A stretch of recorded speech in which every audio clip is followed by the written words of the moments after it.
Hello and welcome to The Drum. I'm Annabelle Crabb. Tonight we bring you a special edition of The Drum, looking at the role of new media in this chaotic year. Has Twitter changed the world?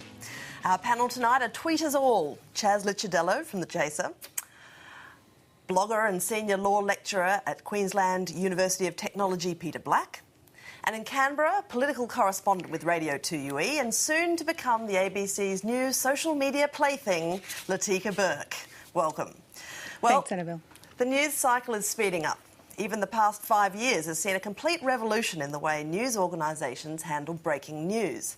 6 o'clock exclusives are now a rarity as journalists rush to get their scoops online as fast as possible. Paradoxically, it turns Twitter into something like an old-fashioned news ticker, offering up electrifying snippets like this one from the ABC's Chris Uhlmann on June the 23rd this year. It reads, Kevin Rudd's leadership is under siege tonight from some of the Labor Party's most influential warlords. Watch ABC News now.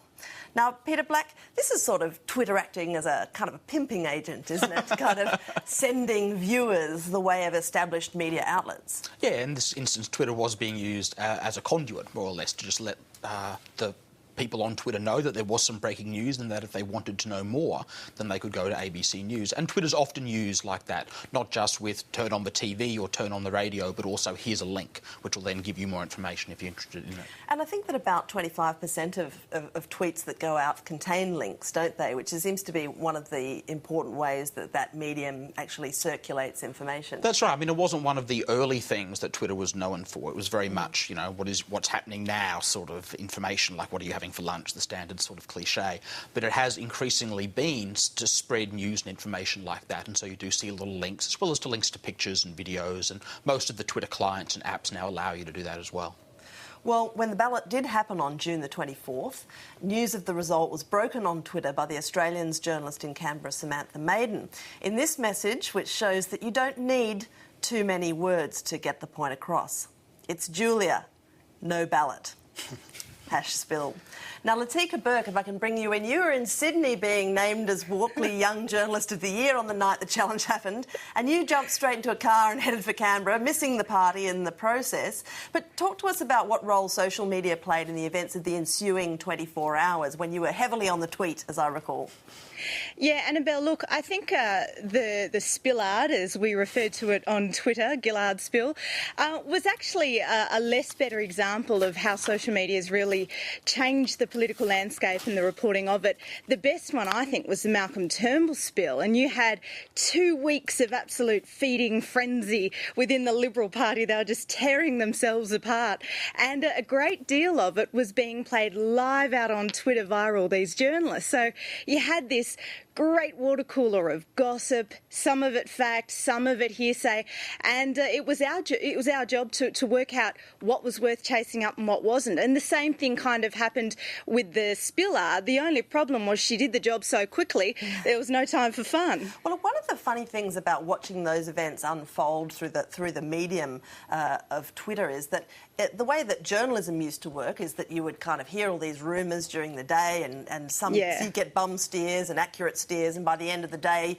or by the time your deadline came around, you'd kind of winnowed out a rough version of what was closest to the truth. I mean, one of the dangers with live broadcast of all this stuff is that you kind of get the dodgy material as well as the accurate material. Is there a danger in that, do you think, Chas? Oh no, there definitely is. It's there was actually a great example of it just the other day when there's a tweeter called who calls himself Bronwyn Bishop, who but it's not Bronwyn Bishop, but they call themselves Bronwyn Bishop. The real Bronwyn Bishop is twice the man he is. Yes. and this person tweets something slightly exaggerated upon which Bronwyn Bishop would actually say, and he or her, we don't know, tweeted something about WikiLeaks that was a bit wild, and there were literally hundreds of retweets. We're talking tens of thousands of people reading what this guy's saying, thinking it's Bronwyn Bishop.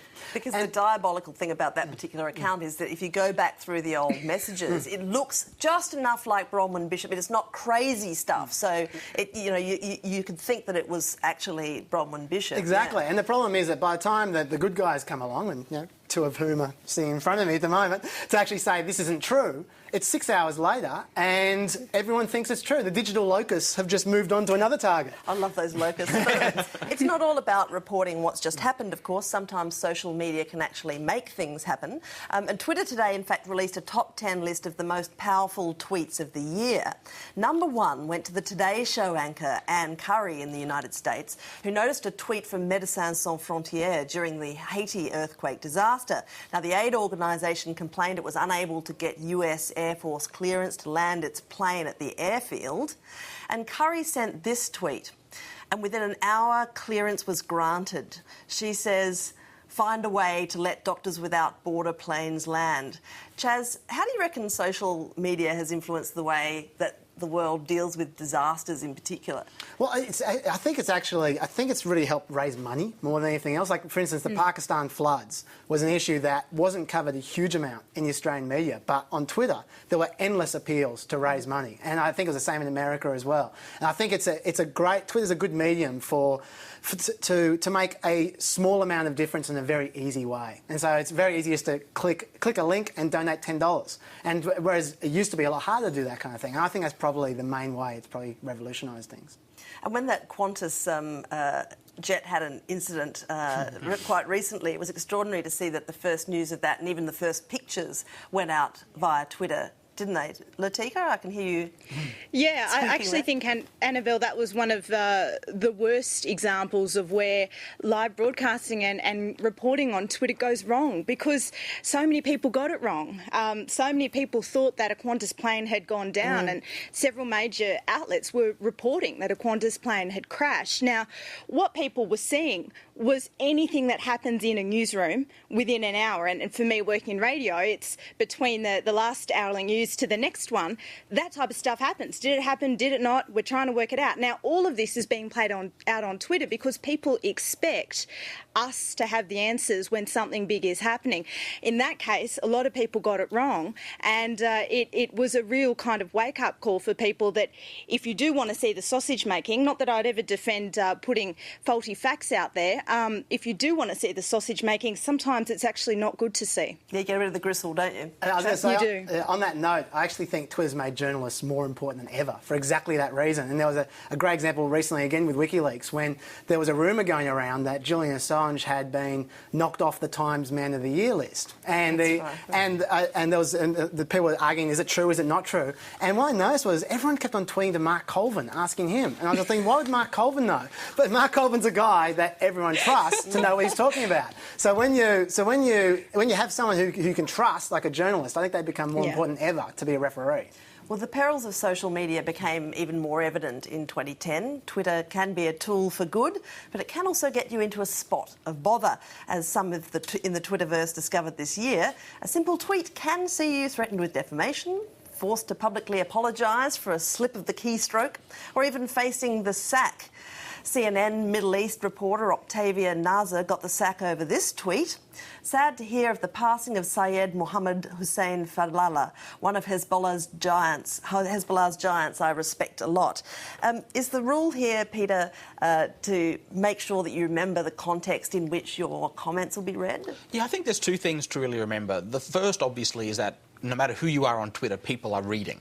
And so you do actually need to be careful with what you're saying, no matter, how innocuous you think it might be. The second thing, which I think is a real challenge for people on Twitter and also for journalists and other people following Twitter, is that context is important. And it is often hard to get the context of a particular individual or a particular tweet without having had a look at the whole stream. And we obviously saw that in that situation there, and she ended up in trouble. So I think there's both good and bad and some challenges that come with the nature of the medium there. And, of course, don't tweet when you're either intoxicated or overexcited. Stephanie Rice, who... To be honest, as someone who doesn't drink, I love sitting back on a Friday, Saturday night and watching my friends you're make fools of themselves. You're constantly overexcited, Peter, I'm sure. Now, Stephanie Rice, of course, learnt this in a big way when she sent out a tweet in her excitement about the Wallabies' Tri-Nation win over the Springboks. She said, "Suck on that, faggots," which was a rather unfortunate kind of remark. And she was terribly repentant when she realised just exactly what she'd said and the effect that it had on the millions of people who were subsequently treated to a retweetment of her remarks. Yeah, like I think people just need to understand that you might as well be on TV when you're tweeting, which is why you should never tweet about sick kids with cancer. We can all draw lessons, Latika. I like to think of it as my pub Twitter, but I also think you've got to think that you're standing in that pub with a megaphone and there's 10 of your future employers in front of you. Yeah, well, I mean, you've got, about 20,000 followers, I think, Latika, haven't you? I mean, it's hard to imagine... I think you've just doubled me, but have thank I? you. Oh, right. Look, I'm sure it'll happen overnight. But, you've got to actually think that there are that many people out there listening to what you're saying, don't you? Yeah, and look, it's really hard sometimes because you as a person can tweet, and you can tweet in your style of humour, you can tweet in your context, you can tweet as though you are talking to a bunch of mates. Trouble is, there's going to be someone out there who doesn't get that joke, and then that's when the trouble starts. And is the general rule nowadays that you shouldn't send out any tweets that involve Bindi Irwin at all, do you think? Any which? Any tweets that involve Bindi Irwin. Oh... Poor old Catherine Dependent.